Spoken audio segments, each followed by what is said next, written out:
How do you kind of make sure that a few days, in between games, that you still have that sharpness early on tonight, and that it's not not lacking after you guys were going so good? Well, I mean, we're all professionals. I think we all know what to do to be ready for tonight. Obviously, it's a good team coming in. It's going to be a really good test for us. So, yeah, we're ready to go. Obviously, we had our fun. We had a couple good days. So, but I think we're all really excited to get back into it.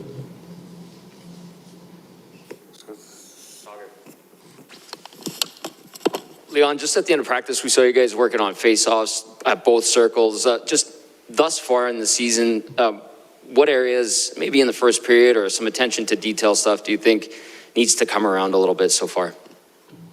Well, I think we've been really good on face-offs. I mean, I think they're obviously a really good face-off team, so and they have been for the last couple of years. So we're kind of moving ourselves up there in the rankings or whatever. But yeah, it's just attention to details. Kind of get into battles a little bit, and have a plan when you do win and have a plan when you lose it. So, but I think so far we've been pretty good.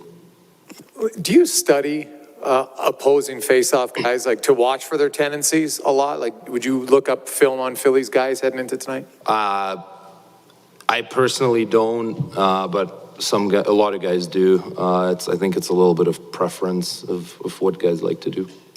You're up over like 60%, and you've progressively gotten better every year. What do you feel's added to your, just your steady improvement in the face-off dot? Well, I don't know. You try and find different ways to beat guys, right? I was never really good on my forehand. That's kind of something that I've been working on and trying to get better and use more against guys on my offside. So, yeah, you just try and get better and kind of evolve that part of the game just as much as you try and evolve your all-around game. Leon, can you maybe speak to, maybe the change of the complexion of the team with the Ryan Foegele-Kassian line and maybe what they've brought to you over the course of the first 5 games of the season? Well, I mean, they've been really good. They've scored big goals for us. I think they chipped in every game, so we need that, obviously. And they've been great so far, and obviously we're looking for them to continue that. As a prominent NHL player, have you paid attention to the news cycle? Have you heard you probably have heard what's going on in Chicago. I guess I would ask you your thoughts on where we are. I mean, it's obviously a lot of stuff going on there right now. It's very obvious, but I'm just going to leave it at that. I don't know all the details. I don't know all the little parts of what's going on. So I'm just going to leave it at that. When you play Philly for the first time in a long time, what's more fun for you as a player? Playing against the personalities, playing against Couturier and Giroux and Carter Hart, or just playing against a different jersey that has a lot of tradition in our league, right? I think it's both. I think it kind of goes hand in hand. You're excited to see different colors, different jerseys, but you're also excited to go up against different players, right? Especially those guys, they're so good at what they do. Every team has guys that are amazing hockey players. So yeah, it's just all around excited to play different teams. Leon, you got the best power play in the league. How much do you bear down on the power play? Because you win a lot of face-offs on the power play. If you win the face-off, then you can control the puck for the next 30, 40 seconds. Yeah, it's big. I mean, if you lose the face-off, it's probably down the ice and you're chasing, right? So I take big pride in that us 5 guys, we don't have to go down the ice. So that's obviously on me to dig in and bear down and try and get us the puck as early as possible off the face-off. Thank you. Yep.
Dave, just wondering what you've sensed from the group the last few days. I know when you have that many days between games, sometimes coaches get nervous about how sharp you'll be, but what have you seen?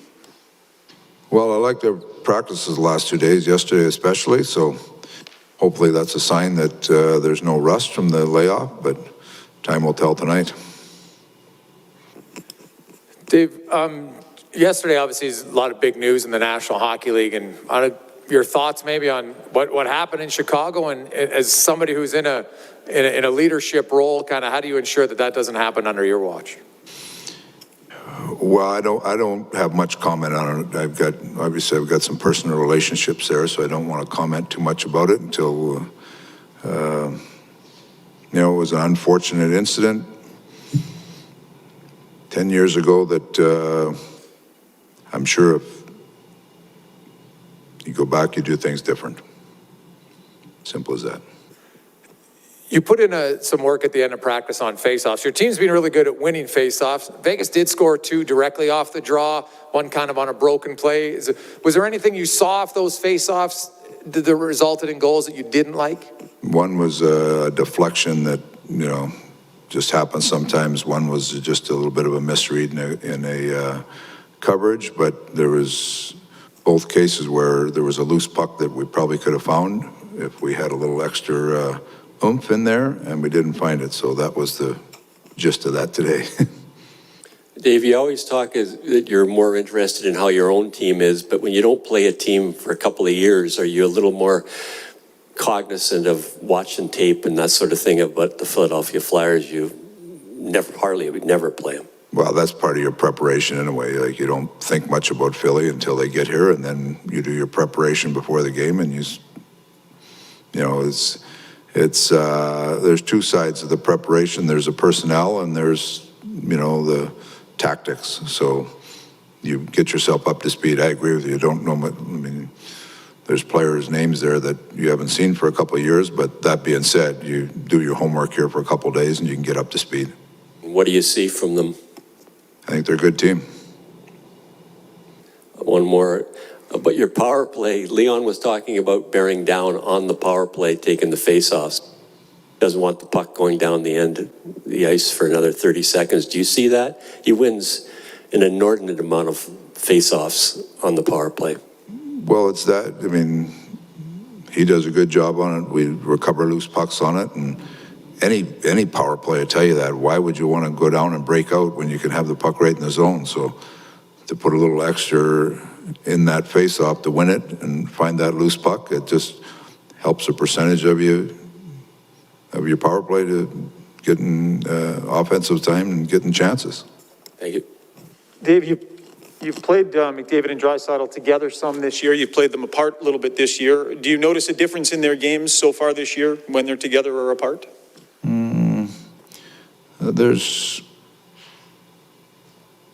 When they're together, they look for each other a lot. I know that.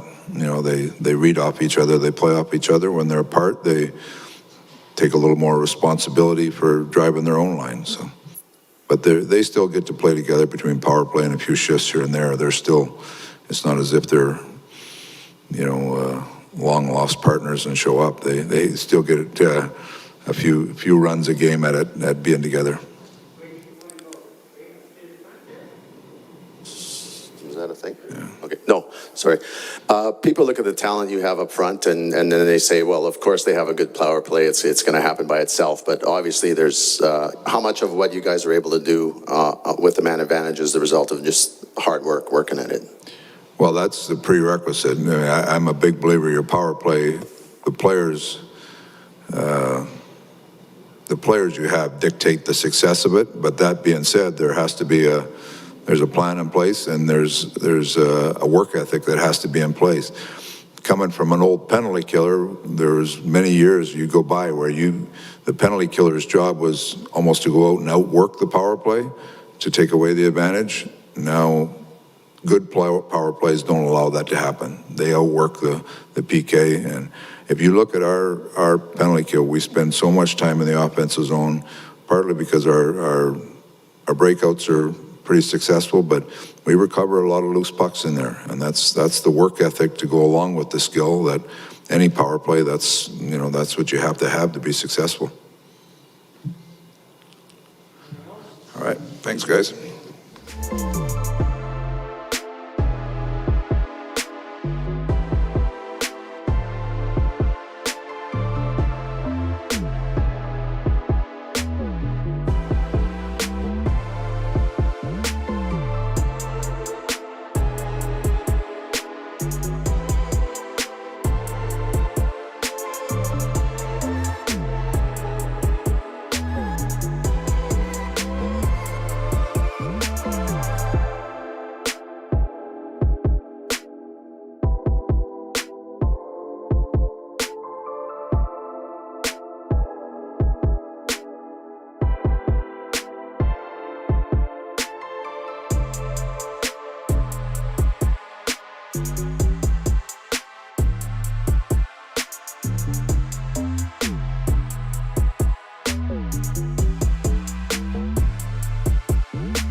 Want to ask you a few questions about what happened yesterday with your former organization. Just maybe your initial thoughts on, the report that came out and the action that was taken, with Stan Bowman and the organization. Yeah, well, I think first of all, your thoughts go to the person that was affected by this, and obviously it took a lot for him to speak out and make this, bring this forward. So that took a lot of courage, and the thoughts immediately go to him on what he had to endure at such a young age in his career. I feel terrible about that. It's still it's not easy to see what's happened. I guess yesterday, regardless of everything. I mean, my memories of being there in Chicago, especially at that time, for me, it was the players in that room. It was a special group. It was a championship team. So in that sense, it's too bad that happened, but the important issue is obviously for the person that it was affected by. There have been lots of discussions about who knew what at what point. What can you tell us about your knowledge of the situation, during that Stanley Cup final, and what did you know about these allegations and when? I didn't know anything. My time at the, in those playoffs, thinking back, my whole focus was right in the moment, doing what we had to do as a team, as a group, and as one of the leaders on that team. We had many leaders, and our focus was trying to win hockey games and win in the playoffs. And I know there was talk that, players knew, and maybe some guys did know, but not everybody knew. And, maybe that's hard for people to understand, but that's the truth. Not everybody knew, and I didn't know what that was happening, and that those things happened to that person. One of the suggestions that was made was that there were homophobic slurs and taunting that took place out on the ice at practice. And I understand that Black Aces don't always skate with the main team. But in your time, do you recall any of that happening on the ice or hearing any of that stuff? Not at all, no. Never heard one guy say that. Never in practice, nothing. I heard that too, with just what you said, but I'm not sure if that was years after that he had to deal with that or what, but never heard that for the rest of that season or seasons after that. Two of your teammates, Nick Boynton and Brent Sopel, and I think we're both on record saying that everybody knew. And then in the report, it said that, they couldn't bid more details on that. But there was a specific time about the ensuing training camp. And, at that time, and it talked about the leadership group, which obviously you were a part of. So you're saying nowhere in you never heard that stuff as a part of the leadership group in the future of a teammate being harassed or joked about? When after the season, the next year, I guess the talk was I questioned why he wasn't around anymore, why Brad Aldridge wasn't there anymore, and then I was told that it was because the NHL the schedule was too much, so he went to college.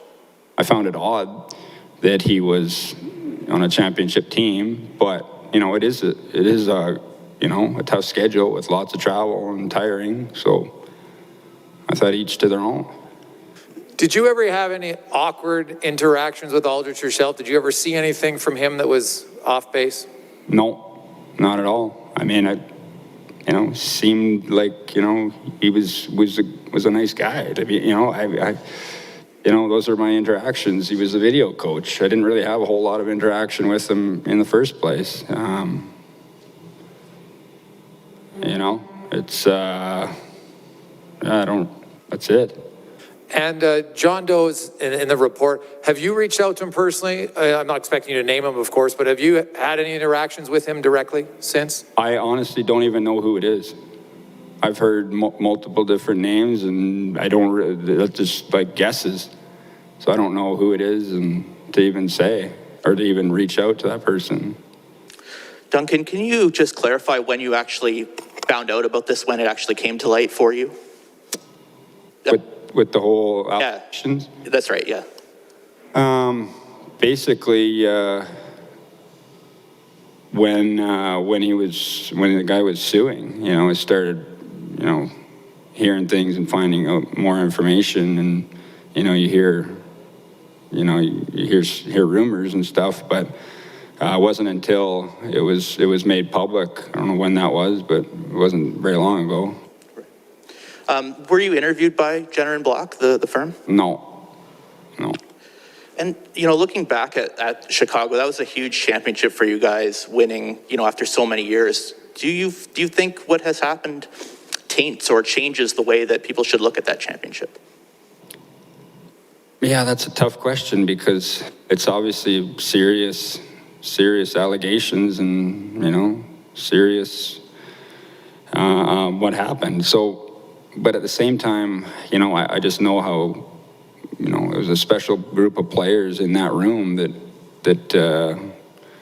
battled and competed and deserved that championship. So, in that sense, for me, it's I guess it's tough to see that, but I guess people have to form their own opinions and thoughts on it. But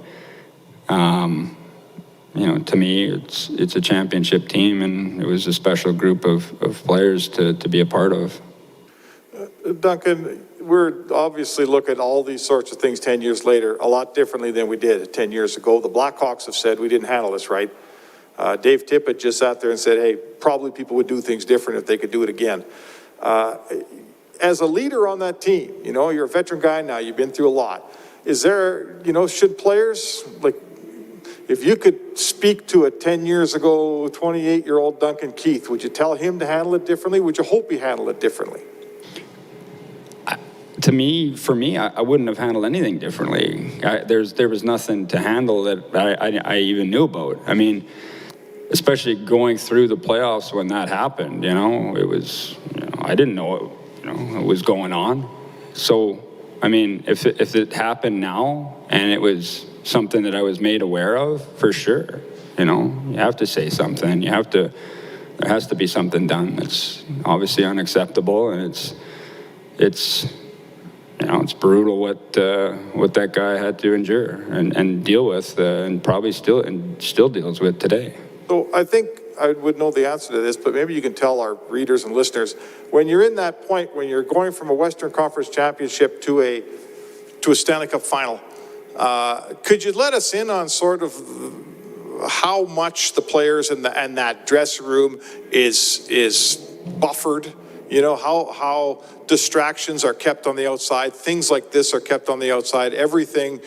Players are almost meant to be ignorant to everything around them during that time, is my understanding. What's it like being on that team in that moment?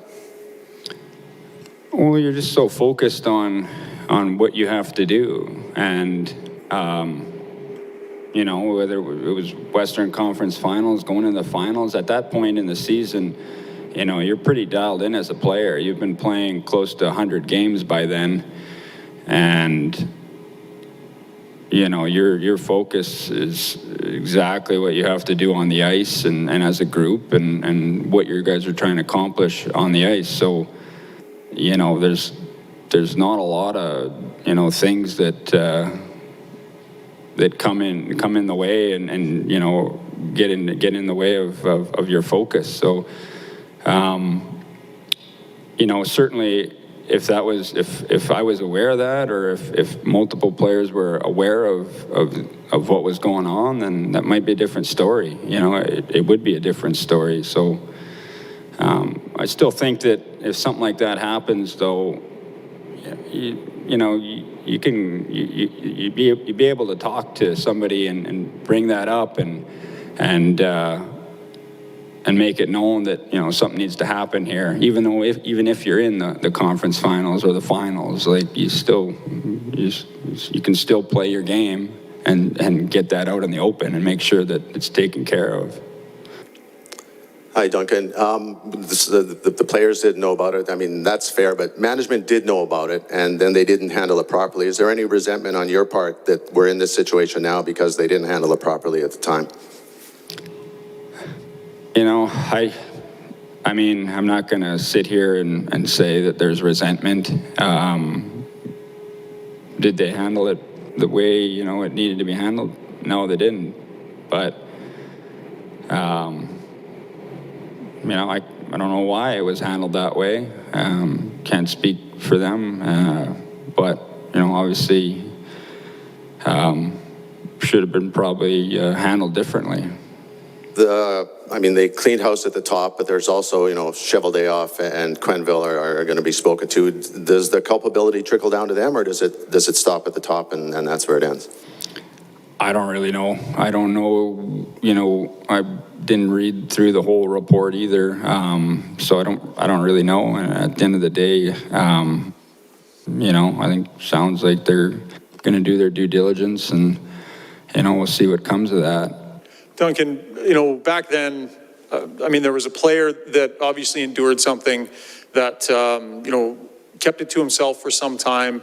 I wonder if, you know, in today's NHL, if players can be made to feel more comfortable to come forward with this sort of thing. Is there something that can be gained from all of this in terms of an understanding that these things need to come forward and everybody needs to feel more comfortable than maybe they have in the past? I think so. I think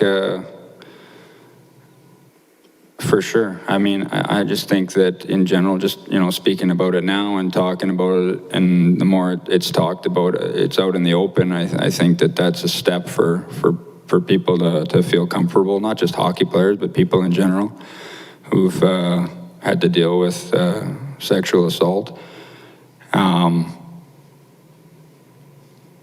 Yeah, I definitely think, I feel like it's a different era or different generation. It feels more open and more, you know, guys are, you know, having said that, I don't know, you know, like, you know, you'd hope that would be the case, that somebody would feel comfortable, but, you know, I don't really know. One last one for me, Duncan. When you in the report, they talked a lot about John Doe and Black Ace #1, about how, you know, there were certain jokes mentioned. Like, did you have any inkling that Aldrich was, you know, I think that, you know, a creep or pervert were some of the terms used in that? Had you heard of any of those rumblings over your time? No. I mean, he was out. He seemed like a normal guy, you know. He seemed like you know, obviously, yeah, I mean, obviously he wasn't. He you know, he did some horrible things to people, and but never thought anything like that. Thanks. I think we'll stop it there. All right, thanks. Thank you.